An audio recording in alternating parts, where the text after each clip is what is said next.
Pemirsa TVR Parlemen dimanapun Anda berada, saat ini saya sudah berada di Gedung Nusantara 1, tepatnya di depan ruang Komisi 6 DPR RI.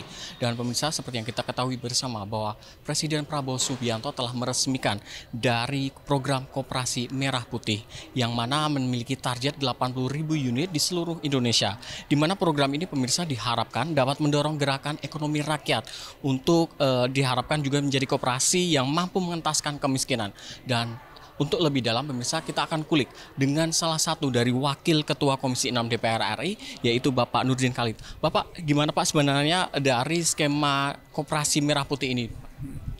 Ya, jadi insan-insan Koperasi Indonesia kita patut bersyukur dan tentu berterima kasih kepada Bapak Presiden Prabowo Subianto yang telah menginstruksikan melalui instruksi Presiden nomor 9 tahun 2005 tentang pembentukan koperasi desa Koperasi Merah Putih. Nah, ini adalah merupakan daripada penjabaran program implementasi daripada pasal 33 ayat 1, yaitu perekonomian disusun sebagai usaha bersama. Ini kesempatan bagi Koperasi Indonesia untuk menjadi pelaku ekonomi dominan, atau menurut Bung Hatta adalah koperasi sebagai soko guru perekonomian nasional.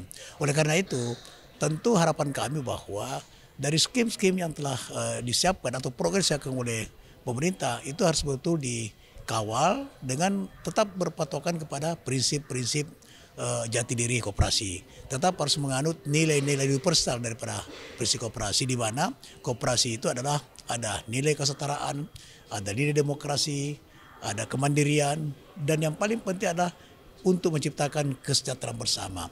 Itulah kemudian kita mengapresiasi betul program Bapak Presiden tentang pembentukan koperasi ini, karena lewat koperasi inilah kemudian kita bisa mensejahterakan seluruh masyarakat.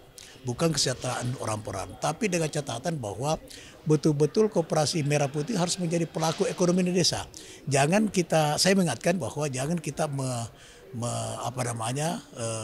mengulang daripada kesalahan pembinaan yang terjadi ketika koperasi desa di zaman Orde Baru.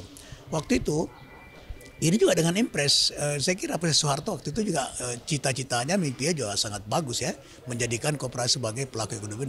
Tapi kemudian karena pelaksananya adalah instruktif, maka KUD itu hanya berhasil menjadi stabilitas harga pangan, stabilitas harga khususnya gabah beras, kemudian menciptakan Indonesia swasembada beras di tahun 88. Tapi kemudian gagal menjadi pelaku ekonomi, sehingga ketika reformasi terjadi, KUD itu sudah ada dan tiada, itu kira-kira. Nah, ini tidak boleh terulang. Nah, oleh karena itu saya mengharapkan bahwa pendekatan pembinaan khususnya di bidang usaha harus pendekatan pada alokasi ekonomi, bukan pendekatannya pada modal. Kenapa? Karena dengan alokasi ekonomi diberikan kepada Koperasi Merah Putih, maka modal akan pasti mengikut. Artinya bahwa ketika ada alokasi ekonomi kepada Koperasi Merah Putih, maka pasti seluruh perbankan maupun non-bank akan tertarik untuk membiayai. Karena pendekatannya pada alokasi ekonomi dengan tetap memperhatikan daripada efisiensi tadi, tetap memperhatikan kepada kelayakan usaha yang berorientasi kepada keuntungan yang bisa mensejahterakan masyarakat desa.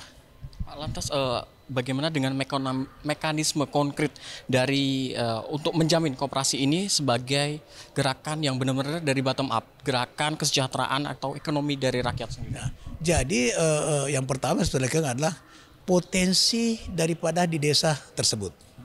Yang kedua, apa yang menjadi kebutuhan dasar, apa yang menjadi kebutuhan sehari-hari daripada masyarakat desa itu. Nah, tentu misalnya potensinya, kalau potensinya pangan, nah maka pemerintah harus memberikan alokasi ekonomi di bidang pangan.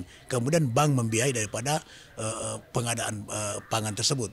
Kemudian di daerah itu diperlukan misalnya distribusi 9 bahan pokok. Maka berikanlah kepercayaan kepada Koperasi Merah Putih untuk mendistribusikan seluruh kebutuhan seluruh 9 bahan pokok. Sehingga perusahaan kita baik dari BUMN maupun dari swasta itu harus berkolaborasi, bersinergi, bekerjasama dengan Koperasi Merah Putih. Dengan demikian maka mekanisme ini akan membuat daripada koperasi ini betul-betul menjadi pelaku ekonomi dominan di desa.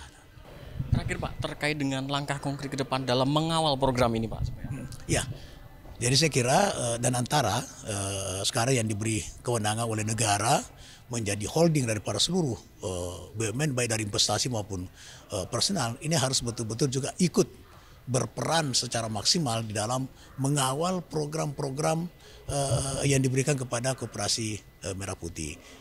Tidak bisa kita seperti yang dulu lagi, ya. Nah, oleh karena itu harus dibuat betul-betul skema di mana pelaksana koperasi tidak merasa bahwa ini bantuan. Tapi adalah sebuah program yang pendekatannya tetap harus personal, pendekatannya tetap harus kelas usaha, berorientasi kepada menciptakan hasil yang bisa mesejahterakan masyarakat desa.